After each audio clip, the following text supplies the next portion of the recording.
welcome again to J Talk.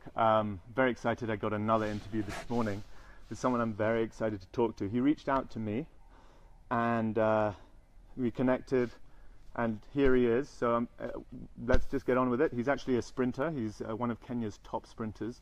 Just narrowly missed out on the World Championship team a few weeks ago, and let's go for it. Brian Aringo, welcome. Thanks for coming on this morning. What's up? So, a little bit about you. People look at you and they think, wow, he's actually Usain Bolt. Yeah, that's a bit complicated to say because every time, every place I go, Yes. people just want to sign autograph. They just want to take photos because I look 100% like Usain Bolt.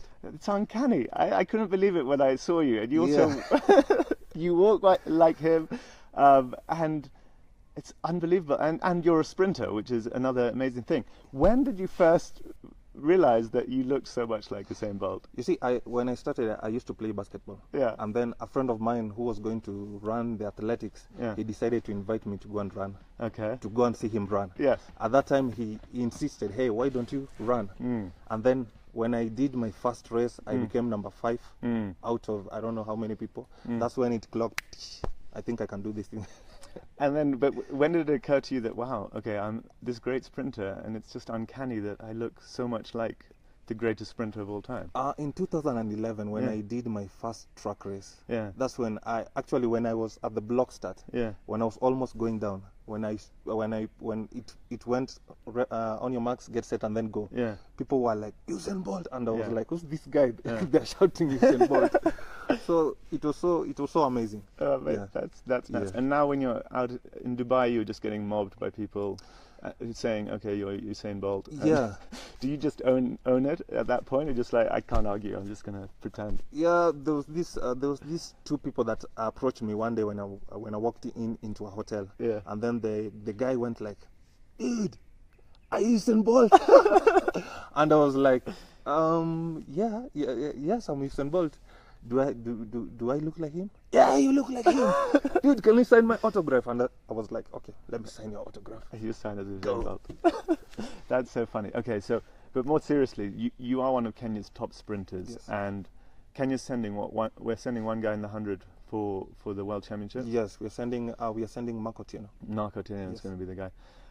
So you're just right outside the medals. Right outside the qualification bracket to be selected. Yes. And how is it training as a sprinter in Kenya? Obviously, we have the greatest long distance runners, but sprinting's been left a little behind. Can you speak about how that is for you? Yes, when I started competing, I had to be more like the YouTube man. I used to go to like Diego. Like Diego. I used to go to YouTube, and then I watched clips of how to train. It got to an extent I had to go to Usain Bolt training tactics of how Glenn Mills trains Usain Bolt. I used to draw down every routine, every workout, every plan, every speed work, every meal that he ate. So most of the things I did alone, because in Kenya you find it difficult finding a coach to accept you to train him, especially when you're not in that top peak. So now, you're now running in the 10s. You're getting up there, and you're approaching that 9 points. 9 point something. Kenya, we've never had anyone run 9. Have we? we know. Hopefully, I'll be the first one. What's the national record in Kenya? Right now it's 10.2. 10.2. 10.2. Okay. Is that Tom Musinde? No, that is Marco Tieno. Marco Tieno holds it now. Yes. That's great. Yes. So, well, we wish him all the best in the championships. So, you've been looking to try to go abroad and do some more quality sprint training. It seems Kenya hasn't been able to train sprinters to get into that really, really top bracket yet.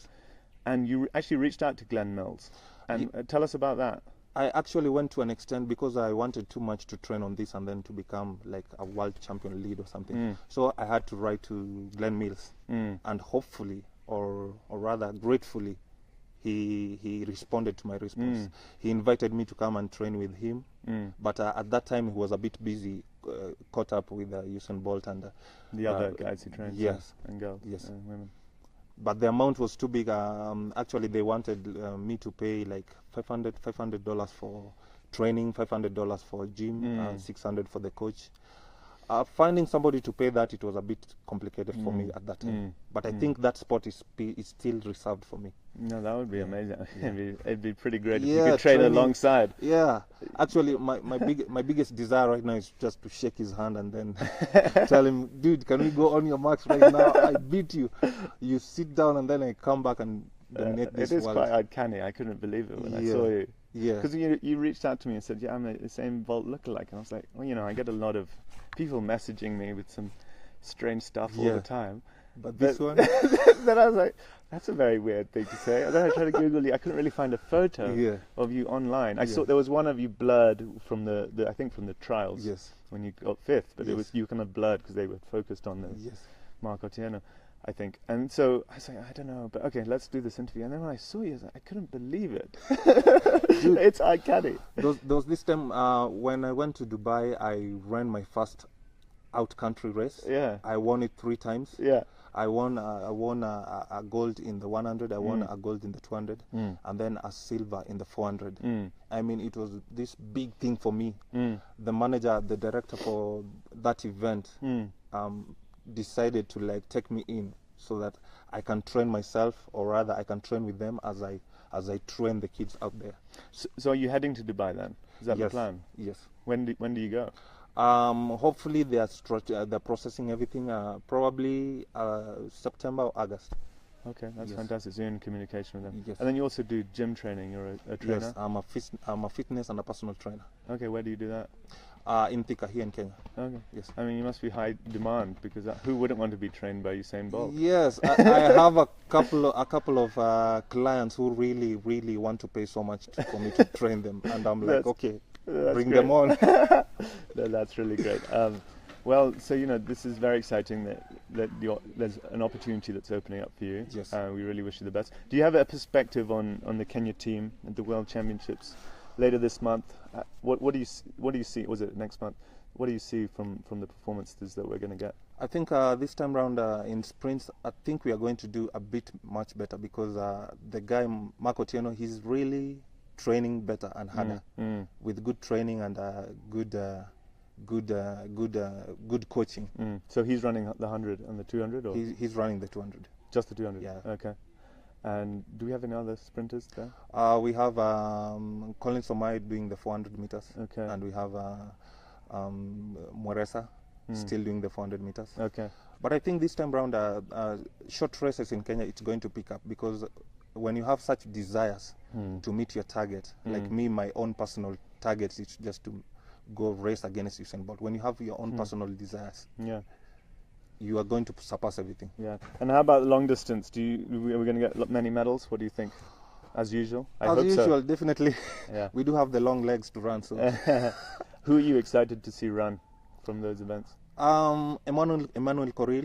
Yeah. He's a new athlete. Oh yeah, I saw him race last night. Yes, in Diamond League. He's based in the US, so I think he's going to sparkle everything. Yeah, Paul Orang has taken him to the US, right? He's coached by Paul Orang. Yeah. And of course the great man Rudisha. Yeah, definitely. That would be great, them two facing off. Yeah, true.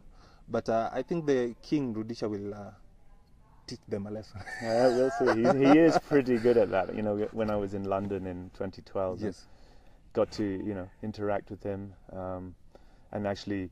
The story there was because I carried the flag because he was not in the village to carry because the athletes came in later. So swimming is early in the competition, and then when he arrived, I had the moment where I had to transition the captaincy of the team to him, and it was it's a moment I'll always remember. Being in front of the team and get to do that transfer. So that's a little bit of history of Rudisha, and that was the time he broke the world record, and I was there at the stadium watching him do that. Wow! Yes, it's quite something. Wow.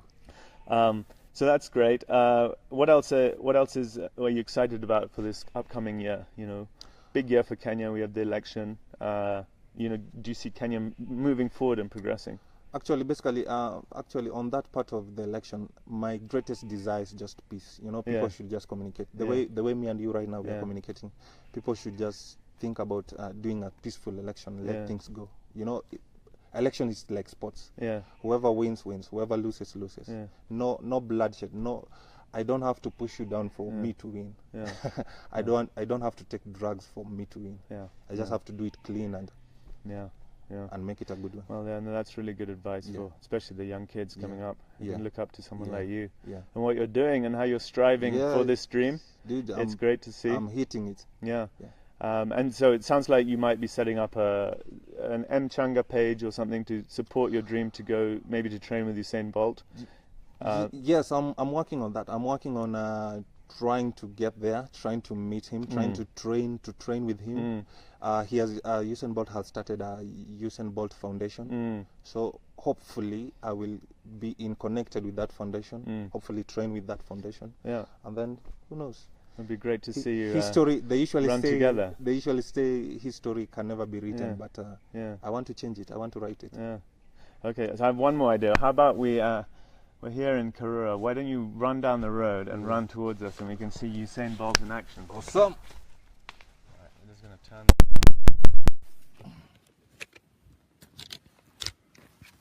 Let's see. This is our man. Give us the Usain Bolt. Oh, look at that. That's classic. Okay. All right.